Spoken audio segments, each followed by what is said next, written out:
Saya katakan di sini bahwa saudara Jenderal Polisi Sulistyo Sigit tidak beretika, bahkan cenderung kurang ajar. Inilah cara cerdik untuk mengajukan Prabowo. Dan selanjutnya yang paling bahaya, silakan simak ya. Mohon maaf Bapak-bapak dan Ibu-ibu sekalian, kami tentunya institusi Polri menolak kalau sampai ada usulan Polri berada di bawah kementerian khusus. Dan saya minta seluruh jajaran laksanakan ini, perjuangkan sampai titik darah penghabisan. Terima kasih. Ya, ketika Kapolri menyampaikan pernyataan akan pertahankan posisi institusinya sampai di darah penghabisan dan memerintahkan semua jajarannya, alarm darurat demokrasi berbunyi keras. Alarm demokrasi berbunyi keras.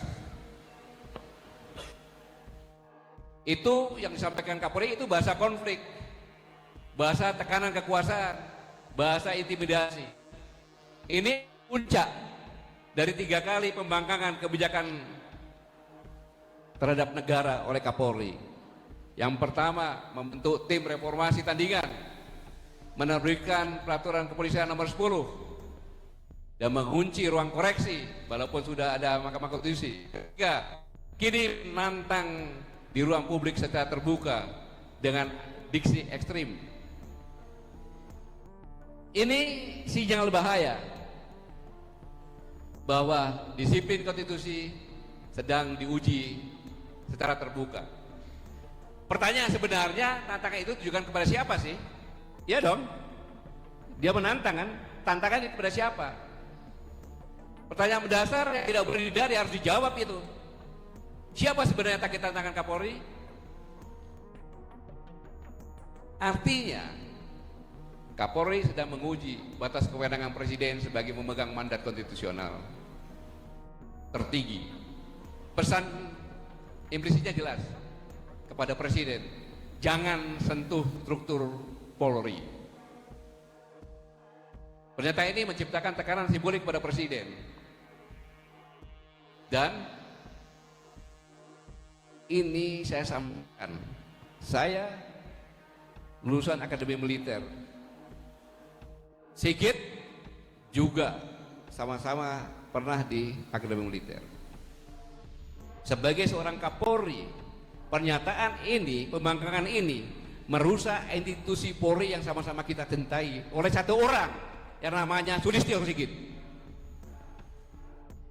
Saya katakan di sini bahwa saudara Jenderal Polisi Sulistyo Sigit tidak beretika, bahkan cenderung kurang ajar. Tidak pada tempatnya seorang Kapolri bicara seperti itu. Dia kira, Sigit kira Pak Prabowo itu boneka yang bisa dia timang-timang, tidak punya mata, hanya gambar mata, tidak punya telinga, tidak punya mulut, semaunya dia berbuat.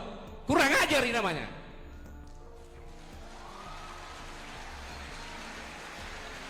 Dan Jenderal Polisi Sulistyo Sigit sudah melakukan pengkhianatan bersama-sama dukungan anggota DPR terhadap Presiden dan terhadap negara. Ini luar biasa. Tapi saya perlu ingatkan Jenderal Polisi Sulistyo Sigit, Kapolri, kasihanilah polisi-polisi seniormu yang sudah mengukir baik mulai dari Pak Ugeng dengan sebelum Pak Sigit. Ini pun Menteri Dalam Negeri pun mengatakan, saya tidak mau polisi di bawah kementerian. Siapa dia? Cuma Menteri Dalam Negeri, ngapain bicara seperti itu? Siapa pimpinan dia? Harusnya sadar dong, apakah kelakuannya seperti itu? Itu pun pernyataan itu sebelahnya ada Kabin, dulu sama Kabin itu ngomong seperti itu. Bayangkan, jadi dikiranya Jenderal Polisi gitu Pak Prabowo sebagai boneka, bisa dia mainkan. Saya ingatkan Jenderal Polisi Sulistyo Sigit, Presiden kita Jenderal TNI Purnawirawan Prabowo Subianto itu adalah mantan Danjen Kopassus pasukan khusus, mantan Pangkostrat. Tidak ada apa-apanya kamu, dan dia sekarang presiden sekaligus kepala negara. Jangan dianggap boneka, itu kurang ajar. Saya gini karena saya sebagai warga negara, saya punya hak bicara untuk melindungi presiden saya. Hak saya itu. Kalau saya diam, berarti saya seperti apa ya? Apa? Kalau dikatakan binatang paling jelek juga nggak ada itu kalau penakut. Apapun semut pun kalau dia ngigit kan. Jadi kita harus bicara seperti itu. Itu pengkhianatan terhadap presiden sebagai pimpinannya. Undang-undang dasar, undang-undang Polri tahun 2002 pasal 8 ayat 1, polisi di bawah ya, kepolisian Republik Indonesia di bawah Presiden Republik Indonesia. Jelas kok, atasannya ditantang, itu kan gila itu. Tidak apa-apa biar dengan, karena kecintaan saya terhadap Korps Tribata. Kasihan itu polisi yang di jalan capek-capek, ya kan? Kasihan polisi-polisi lainnya lagi. Mereka jadi dimusuhin. Jangan memusuhi rekan kita polisi-polisi yang lainnya. Ini hanya perbuatan satu orang yang namanya Jenderal Polisi Sosial Sigit yang merusak nama Korps Tribata. Iya, menganggap presiden boneka. Lalu pertanyaannya kita lihat aja. Kalau tidak ada perubahan, berarti silakan analisa sendiri. Ya boneka beneran kan gitu. Tapi saya yakin beliau seorang patriot. Beliau orang yang tahu etika. Beliau orang yang sangat menghormati senior. Apa pangkatnya senior, kalau lihat pasti dia samperin dan dia salamin. Pasti dia salamin. Itulah Pak Prabowo. Dan ini pasti dia tahu benar.